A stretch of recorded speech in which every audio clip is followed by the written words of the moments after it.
And we get a chance to touch base again with Johanse IODK inside the mental health matters. Very important discussion this morning.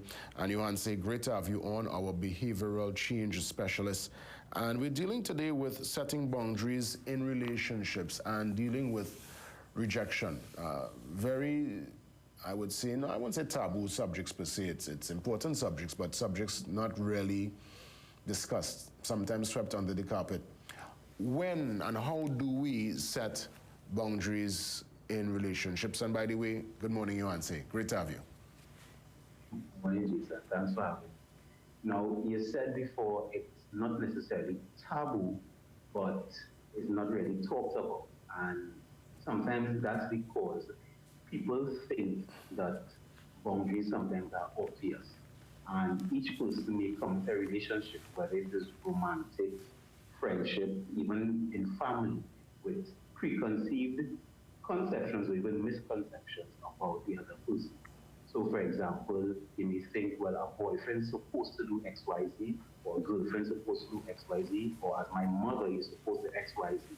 So we have these expectations, and we impose these expectations upon people. Now, if the person that we impose it on does not enforce any boundaries, then we'll start to have conflict and miscommunication. So you were asking before, when should you set the boundary? Immediately. There's no specific time and place. So even though the relationship may have already begun, if you feel there's a boundary that you want to set, do it immediately. The longer you take, it facilitates or it gives the possibility of resentment. So if someone passes or breaks your boundary, you will see anything, then you will start to build resentment towards them. Well, you see, I think sometimes, folks talk about natural chemistry, being observant in a relationship. I'm sure there are physical cues, certain verbal cues that mightn't process our whole conversations. So for some people, they might not know how to express themselves, but certain cues, you will know that the person's body language changed, the demeanor, and I guess that's probably some people's way of communicating their particular boundary mark. But you're suggesting here to have actual conversation, to sit down and to express it. Yes, because a cue or body language could be interpreted however the other person wants. Because let's say if I'm uncomfortable, I may do something that in my mind, I think is showing discomfort, but the other person is not.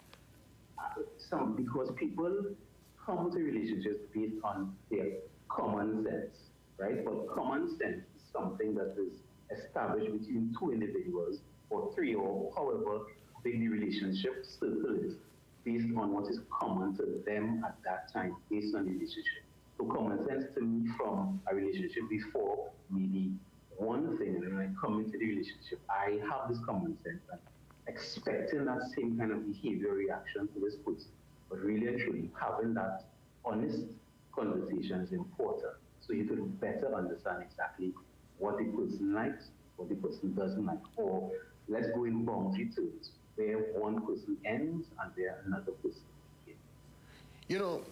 So interesting you're saying that, and we're talking here relationships, and yes, folks can lean primarily towards, that intimate relationship, people in love and building their future together, but my mind actually ran on a work relationship as it pertains to people in an environment, in a space where sometimes you might go for a Friday drink, buy your favorite water in a hole with a colleague, and sometimes you're having your sips and people tend to loosen up. You might have gone to a staff party. I've hosted many a staff party, Johanse, where the staff members are scrubbing down. When I'm talking about full scrub down, wind down to ankle, and then you go to work on Monday and you're professional again and act normal. So I wonder sometimes in that environment, based on our culture, if this boundaries situation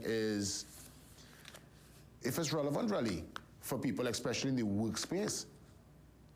Relevant, yes.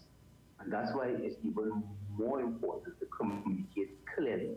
One, for you to be able to communicate clearly what is your boundary, and two, for us as all individuals to be mindful of people's boundaries. Because let's say somebody, your example, loosens up in the staff party, right? in that situation, their boundaries will be different to when it's in a work situation. So, but if you think it was obvious, well, he or she loosened up here, so that means she loose or he's loose in the work environment, that's still an assumption. So relationships is really based a lot on clear communication, setting boundaries of clear communication, because what you assume on Monday may not be the same thing for Wednesday and Friday. Mm-hmm. Yeah, interesting. Very interesting. I'm happy that you put that information out, that we need to communicate it, and boundaries must be respected. At the end of the day, there are boundaries, and I think that we take that for granted a lot. You know, when folks go overseas, they recognize that people don't play with the boundaries. That is something people in those countries, they let you know from up front. This is where the line is drawn. Let's move now to this whole topic of dealing with rejection. Is there ever really any formula, any process to deal with rejection? That's a fear even of one of my fears, rejection. I would say the formula, now this formula is easier said than done, right? This formula is don't take it personally.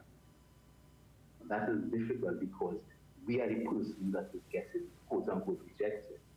But the thing is that people may not want what you have. If I think about maybe a dictionary meaning of rejection is dismissal of a proposal.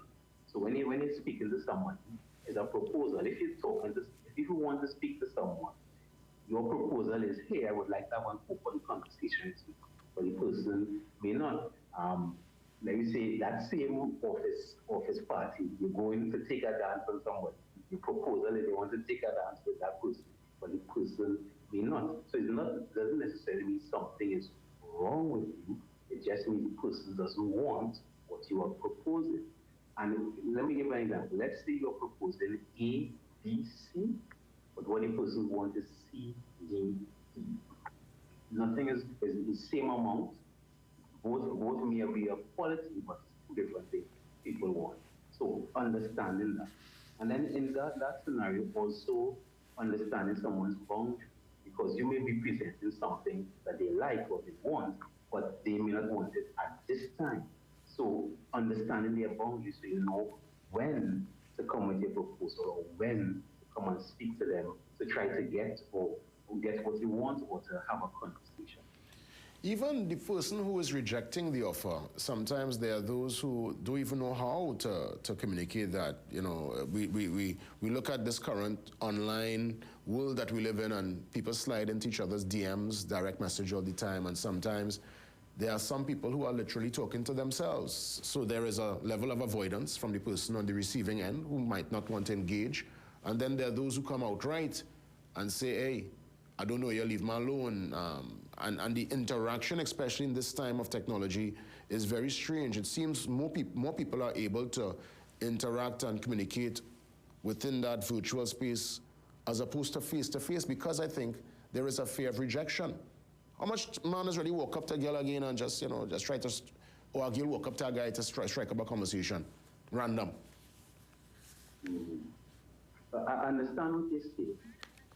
To be able to manage, even you are the person doing the rejection, let's go back to boundaries. If you understand what exactly are your boundaries, you would better know how to facilitate rejection or not. Because sometimes if you're unclear about what your boundaries are, then someone could violate sometimes also people know, whether it is in person or online. And the good thing about technology is, even though it may seem like people have way more access to you, there are still measures to prevent it. So besides just blocking someone, if someone's sliding in here, you don't even have to respond yet, right? But I know sometimes some people are compelled to respond because sometimes they are not aware of even their own bounds or what responding means, that response to be violated their own bounds. Yeah, you want to say always an interesting discussion. We'll probably stick up in there for now and we'll continue next week, probably to even elaborate these points and bring forward some new ones. Mental health matters. Johanse, always a pleasure. All right. Thanks, man. Have a good day, sir. You too. You too. We come back with Business Guardian details. Joel Julian joins us after the break.